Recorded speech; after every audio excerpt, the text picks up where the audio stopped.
Hello everyone, আমি শুভজিৎ আবার তোমাদের সঙ্গে চলে এসেছি। আজ আমি তোমাদের সঙ্গে আলোচনা করব অনুপাত সমানুপাত চ্যাপ্টারে পার্ট 3। তো চলো তোমরা দেখতে থাকো। চলো প্রথম প্রশ্নটা দেখে নেওয়া যাক। কী বলেছে দেখো, কিছু টাকা রিয়া এবং টিয়ার মধ্যে 7:11 অনুপাতে দিতে হবে। টিয়া রিয়ার থেকে 6,000 টাকা বেশি পেলে রিয়া কত টাকা পেল? এরকম প্রশ্ন দেওয়া থাকলে প্রথমে কী করবো দেখো, অনুপাতটা লিখে নেবো। তাহলে রিয়া অনুপাত টিয়া, টাকার অনুপাতটা লিখছি। এদের কত অনুপাত? 7:11।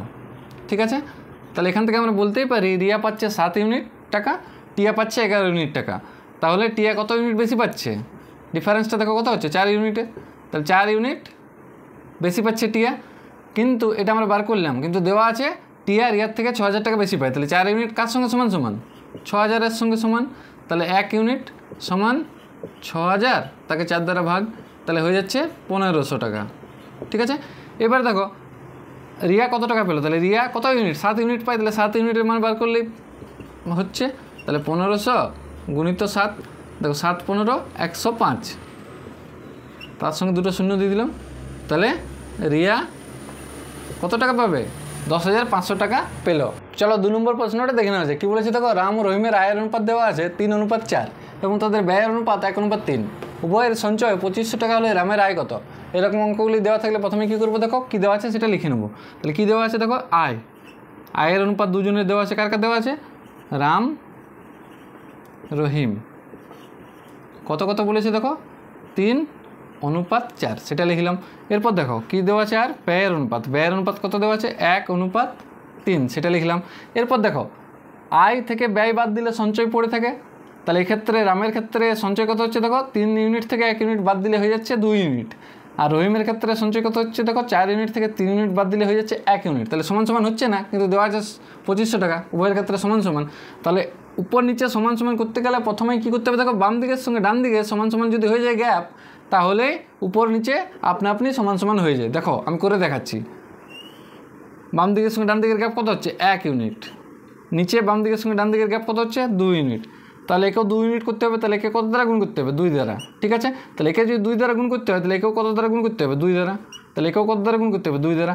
তাহলে এদের আয়ের অনুপাত কত দাঁড়াচ্ছে দেখো, 3 দুগুণে 6:8। ঠিক আছে, এর নিচে দেখো কি আছে অনুপাত, এক্ষেত্রে কোনো চেঞ্জ করিনি, তাহলে যেটা আছে সেটা লিখে নেবো, 1:3, সেটা লিখলাম। এবারে দেখো বাম দিকের সঙ্গে ডান দিকের গ্যাপ সমান সমান করার জন্য উপর নিচে গ্যাপটা দেখো সমান সমান আপনা আপনি হয়ে গেছে। 6 ইউনিট থেকে 1 ইউনিট বাদ দিলে কত সঞ্চয় হচ্ছে? 5 ইউনিট। 8 ইউনিট থেকে 3 ইউনিট বাদ দিলে কত সঞ্চয় হচ্ছে? 5 ইউনিট। তাহলে দেখো আমরা এখান থেকে বার করলাম সঞ্চয় হচ্ছে 5 ইউনিট, কিন্তু প্রশ্নে দেওয়া আছে সঞ্চয় হচ্ছে, আমরা বার করলাম 5 ইউনিট, কিন্তু প্রশ্নে দেওয়া আছে সঞ্চয় হচ্ছে 2500 টাকা। তাহলে 5 ইউনিট সমান সমান 2500 টাকা। তাহলে 1 ইউনিট সমান সমান কত হবে? 2500কে 5 দ্বারা ভাগ, তাহলে কত দাঁড়াচ্ছে দেখো, 500 টাকা। তাহলে কী বার করতে বলেছে দেখো, রামের আয় কত? 6 ইউনিট। তাহলে 6 ইউনিট সমান সমান কত হবে?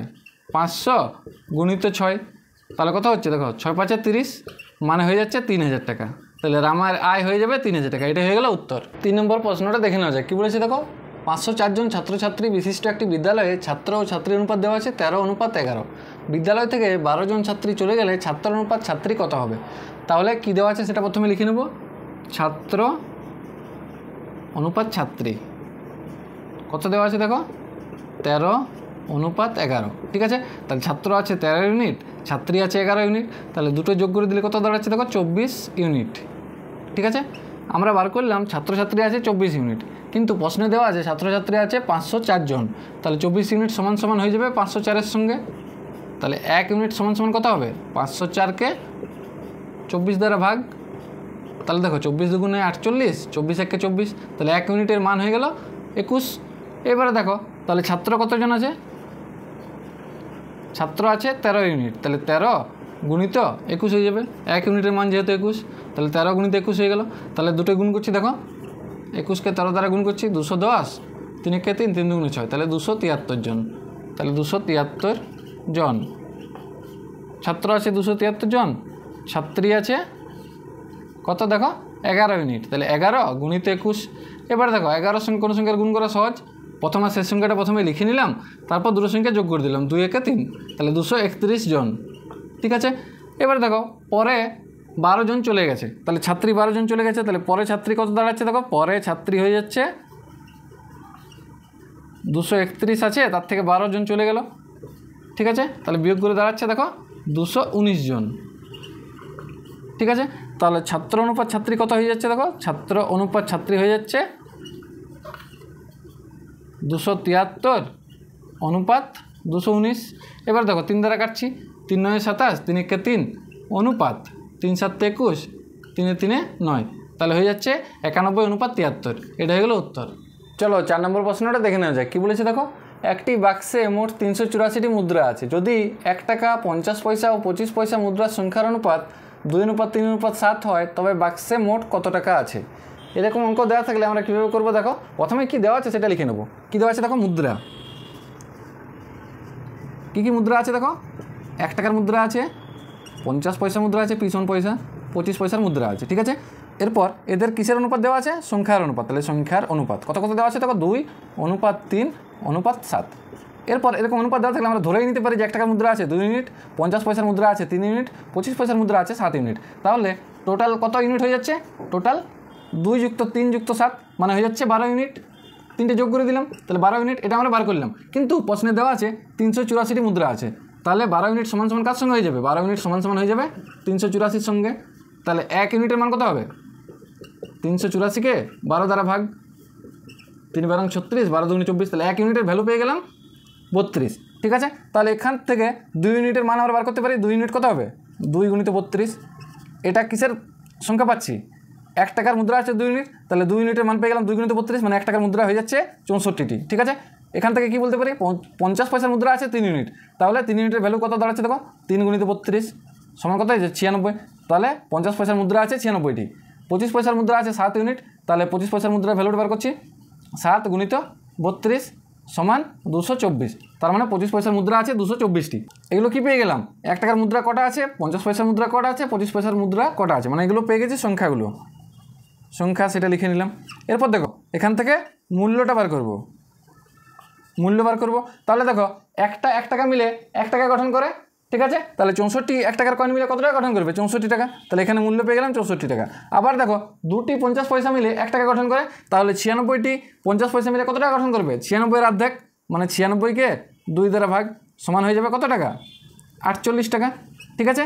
এবার দেখো 4টা 25 পয়সা মিলে 1 টাকা গঠন করে, তাহলে 224টি 25 পয়সা মিলে কত টাকা গঠন করবে, 224-কে 4 দ্বারা ভাগ, তাহলে কত দাঁড়াচ্ছে দেখো, সমান কত হয়ে যাচ্ছে, রুপিস 4 5 20 56 টাকা। তাহলে টোটাল কত হয়ে যাচ্ছে, টোটাল মোট মূল্য কত হচ্ছে দেখো, মোট মূল্য হচ্ছে 64 যুক্ত 48 যুক্ত 56। 1 টাকা মিলে হচ্ছে 64 টাকা, 50 পয়সা মিলে হয়ে যাচ্ছে 48 টাকা, 25 পয়সা মিলে হয়ে যাচ্ছে 56 টাকা। তাহলে মোট কত টাকা হচ্ছে, এই তিনটের যোগ। তাহলে দেখো 6 আর 4 10 আর 8 18, 8 হাতে থাকে 1, 6 আর 4 10 আর 5 15 আর 16, তাহলে টোটাল হয়ে যাচ্ছে 168 টাকা। তাহলে বাক্সে আছে 168 টাকা। 5 নম্বর প্রশ্নটা দেখে নেওয়া যায়। কী বলেছে দেখো, ABC এর মধ্যে 350 টাকা এমনভাবে ভাগ করা হলো যে এর অংশ অনুপাত বি এর অংশ সমান 2:3 এবং বি এর অংশ অনুপাত সি এর অংশ সমান 4:5 হলে সি এর অংশ কত? এরকম অঙ্ক দেওয়া থাকলে প্রথমে কি দেওয়া আছে সেটা আমরা লিখে নেব। কী দেওয়া আছে দেখো, এ অনুপাত বি অনুপাত সি, সেটা প্রথমে লিখলাম। এরপর দেখো এ অনুপাত বি এর মান দেওয়া আছে কত, 2:3, সেটা লিখলাম। সি এর অনুপাত দেওয়া নেই, সেটা ফাঁকা করে দিলাম।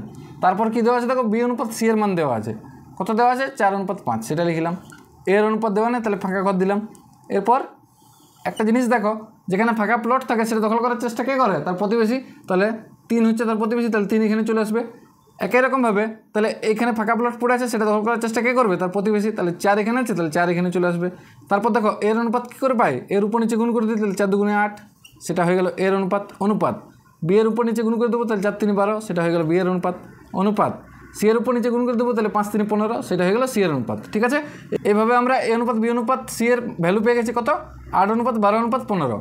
তাহলে আমরা ধরে নিতেই পারি যে এ এর ভাগ হচ্ছে 8 ইউনিট, বি এর ভাগ হচ্ছে 12 ইউনিট, সি এর ভাগ হচ্ছে 15 ইউনিট। ঠিক আছে, তাহলে টোটাল কত হয়ে যাচ্ছে, টোটাল হয়ে যাচ্ছে সমান 3টে যোগ হয়ে যাবে, তাহলে 8 যুক্ত 12 যুক্ত 15 ইউনিট সমান কত হয়ে যাচ্ছে দেখো, 8 আর 12 হয়েছে 20, 20 আর 15 হয়ে যাচ্ছে 35 ইউনিট।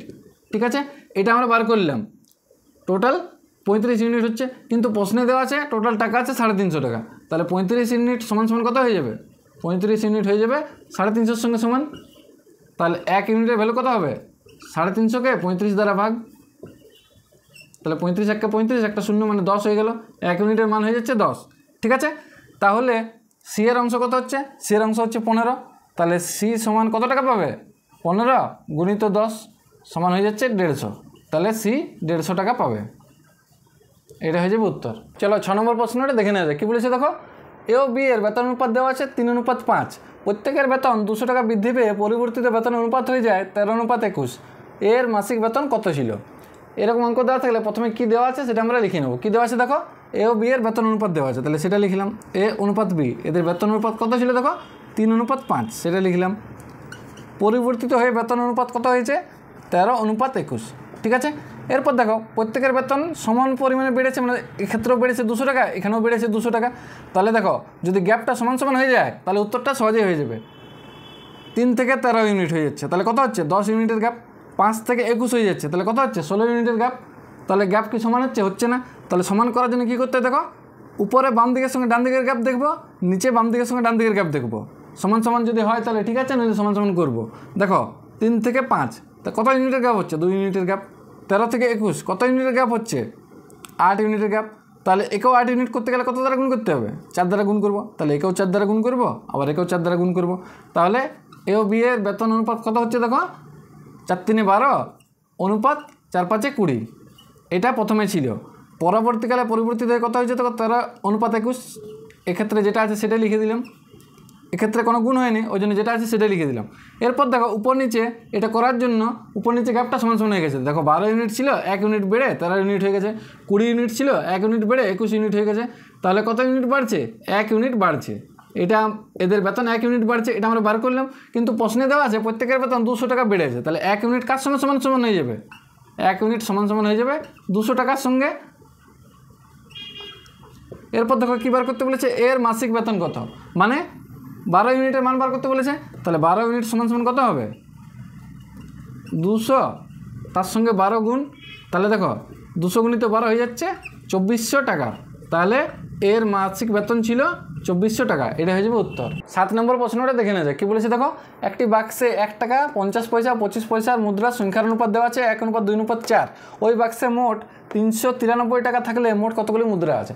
মানে সংখ্যার অনুপাত দেওয়া আছে আর মোট মূল্যটা দেওয়া আছে, তাহলে সংখ্যাটা কত কত হচ্ছে সেটা নির্ণয় করতে হবে। কী করে করবো দেখো, প্রথমে কী দেওয়া আছে সেটা লিখে নেব। কী দেওয়া আছে দেখো, মুদ্রা। কী কী মুদ্রা আছে দেখো, 1 টাকা 50 পয়সা, পি মানে পয়সা, সেটা লিখলাম, আর 25 পয়সা। 1 টাকার মুদ্রার সংখ্যার অনুপাত কত দেওয়া আছে দেখো, 1 অনুপাত 50 পয়সার আছে 2 অনুপাত 25 পয়সা হচ্ছে 4। তাহলে 1:2:4 অনুপাতে দেওয়া থাকলে আমরা ধরে নিতেই পারি যে 1 টাকার মুদ্রা আছে 1টি, 50 পয়সার মুদ্রা আছে 2টি, 25 পয়সার মুদ্রা আছে 4টি। ঠিক আছে, তাহলে মোট মূল্য কত হয়ে যাচ্ছে দেখো, মূল্য হয়ে যাচ্ছে 1 টাকার কয়েন মিলে হয়ে যাচ্ছে 1 টাকা।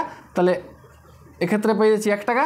2টি 50 পয়সা মিলে হয়ে যাচ্ছে 1 টাকা, তাহলে এক্ষেত্রেও পেয়ে যাচ্ছি আমরা 1 টাকা। 4টি 25 পয়সা মিলে কত টাকা হচ্ছে? 1 টাকা। তাহলে মোট কত টাকা হচ্ছে? মোট হয়ে যাচ্ছে 1 যুক্ত 1 যুক্ত 1 মানে 3 টাকা। এটা আমরা ধরে নিয়ে পেলাম, কিন্তু প্রশ্নে দেওয়া আছে মোট আছে 393 টাকা। তাহলে 3 টাকা কার সঙ্গে সমান সমান হয়ে যাবে? 3 টাকা হয়ে যাবে 393 টাকার সঙ্গে সমান সমান। ঠিক আছে, তাহলে 1 টাকার সমান সমান কী হয়ে যাবে? 393, তাকে 3 দ্বারা ভাগ, 3 একে 3, 3 গুণিত 3 সমান 9, 3 একে 3, তাহলে 131 টাকা পাচ্ছি। তাহলে এটা আমরা ধরে নিয়েছিলাম, তাহলে মূল্যটা কত কত হচ্ছে দেখো, মূল্যটা হয়ে যাচ্ছে 131 টাকা, এখানেও হচ্ছে 131 টাকা, এখানেও হচ্ছে 131 টাকা। তাহলে একটি 1 টাকা মুদ্রা মিলে 1 টাকা গঠন করে, তাহলে 131 টাকা মূল্যের কতগুলি 1 টাকার মুদ্রা লাগবে? 131টিই লাগবে। যেহেতু একটি 1 টাকার মুদ্রা মিলে 1 টাকা গঠন করে, তাহলে 131 টাকা করতে গেলে কতগুলি মুদ্রা লাগবে? 131টি। এগুলো কী পাচ্ছি আমরা? সংখ্যাগুলো।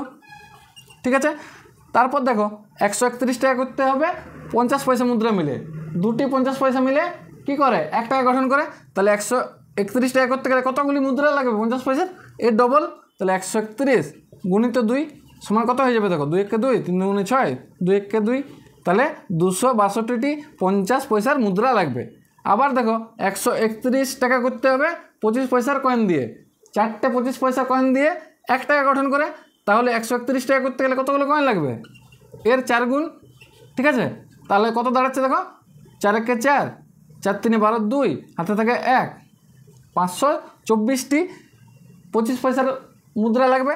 তাহলে মোট কতগুলি মুদ্রা হচ্ছে? মোট হয়ে যাচ্ছে দেখো, মোট এই তিনটে যোগ হয়ে যাবে, এই তিনটে যোগ, তাহলে 131 যুক্ত 262 যুক্ত 524 সমান সমান কত হচ্ছে দেখো, 4 আর 2 6 আর 1 7, 2 আর 6 8 আর 3 11, 1 হাতে থাকে 1, 5 আর 6 হলো 6 7 8 9, তাহলে 917টি মুদ্রা আছে।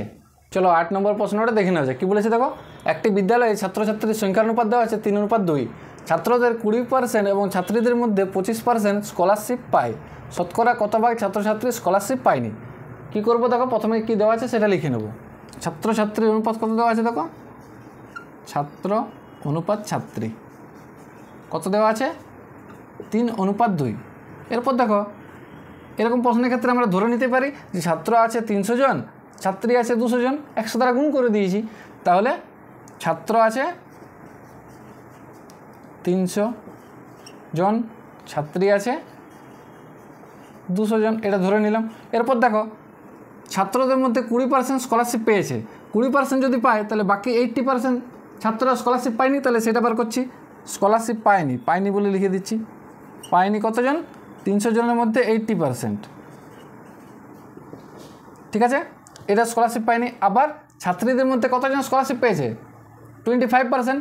ঠিক আছে, 25% পেয়েছে, তাহলে স্কলারশিপ পায়নি কতজন? 75%।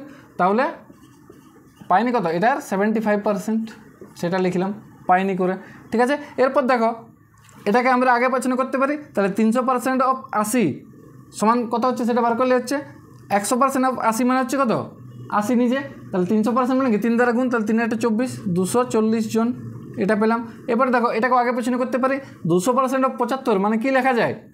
100% অফ 75 মানে 75 নিজে, 200% মানে 75 × 2, তাহলে হয়ে যাচ্ছে 150 জন। ঠিক আছে, তাহলে মোট স্কলারশিপ পায়নি কতজন? মোট পায়নি 240, তার সঙ্গে আবার 150 যোগ, তাহলে হয়ে যাচ্ছে তোমার কত দেখো, এই দুটি যোগগুলো দাঁড়াচ্ছে দেখো 0, 5 আর 4 9, 2 এর 3, তাহলে 390 জন মোট পায়নি। কতজনের মধ্যে? 300 যুক্ত 200 মানে 500 জনের মধ্যে কতজন স্কলারশিপ পায়নি? 390। ঠিক আছে, এরপর কি বলেছে, শতকরা কত ভাগ? তাহলে সেটা বার করার জন্য 100 দ্বারা গুণ করতে হয়, সেটা করলাম। এরপর দেখো, 2 শূন্য কেটে দিলাম, 2 শূন্য কেটে দিলাম, তাহলে 5 দ্বারা ভাগ করছি। তাহলে দেখো 5 7 35, 5 8 40, তাহলে 78% ছাত্রছাত্রী স্কলারশিপ পায়নি। এরপর দেখো, আমি তোমাদেরকে সমানুপাত সম্পর্কে বলবো, দেখে নাও। A B C T এই 4টি রাশি যদি সমানুপাতি হয় তাহলে কি লেখা যায় দেখো, A/B সমান C/D, যেখানে ডিটা হয়ে গেল চতুর্থ সমানুপাতি। ঠিক আছে, এরপর আরেকটা জিনিস তোমরা জেনে নাও, A/B/C যদি ক্রমিক সমানুপাতি হয় তাহলে কেমন লেখা যায়? ক্রমিক সমানুপাতি যদি হয় তাহলে কেমন লেখা যায় দেখো, A/B সমান B/C। ঠিক আছে, তাহলে এক্ষেত্রে কি লেখা যায়?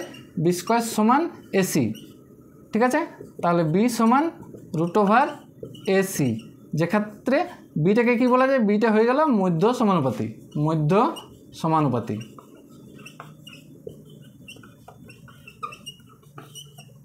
ঠিক আছে, আমি তোমাদেরকে দুটি অঙ্ক করে দেখাচ্ছি।